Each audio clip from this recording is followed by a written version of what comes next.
তারপরে এ না থাকলে তো আমি মনে হয় এ আমার জীবনে না আসলে আমি এটা তো মরেই যেতাম। পাবলিক প্লেস, তোমার গার্লফ্রেন্ডকে একটু কন্ট্রোলে থাকতে বলো, লোকে তো খারাপ বলবে, অ্যাটলিস্ট আমার নিজে আনকমফোর্টেবল লাগছে। খুশির অনেক রঙে যে হাসি থাকে না তো, মানে মাথা ইয়ে করতে কোনো কিছুই আচ্ছা হ্যাঁ।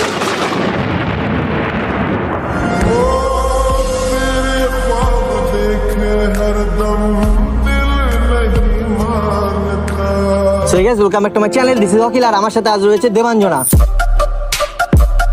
আজ একটা ধামাকাদার ভিডিও হতে চলেছে, তোমরা ইন্ট্রো দেখে তো বুঝেই গিয়েছো। হ্যাঁ, মায়াপুর রাধার সাথে ও বিয়ে করে নিয়ে আমার সাথে প্র্যাঙ্ক করেছে আর আমি গার্লফ্রেন্ড বানিয়ে ওর সাথে প্র্যাঙ্ক করছি। যেহেতু আমার গার্লফ্রেন্ড না गजब बेइज्जती है।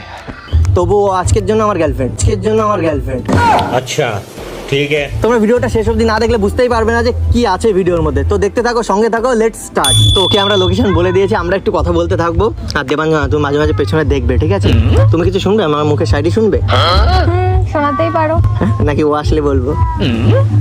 আসুক তারপরেই বলো, ঠিক আছে। দূর থেকে দেখবো।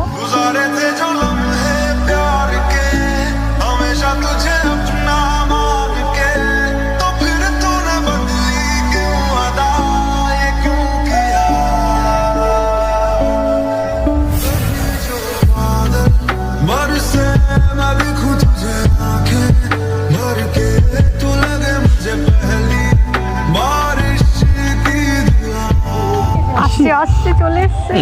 বাবা, কত যুগ পর পেলাম তোমার দর্শন। আমার মন বলছে তোমার সাথে আছে আমার কোনো আকর্ষণ, জানো তো?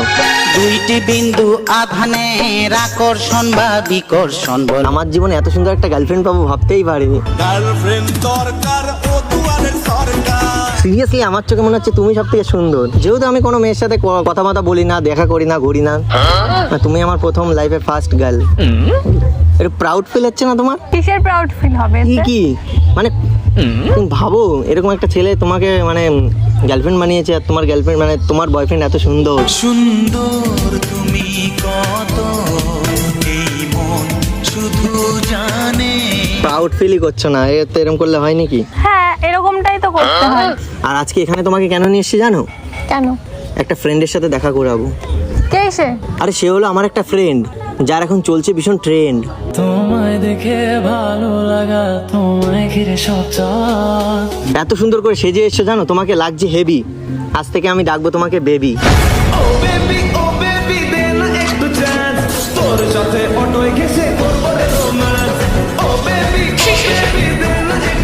শুধু বলবো বেবি। এই যে এখন ট্রেন্ডে উঠেছে না বাবু, আর আমি বলবো বেবি।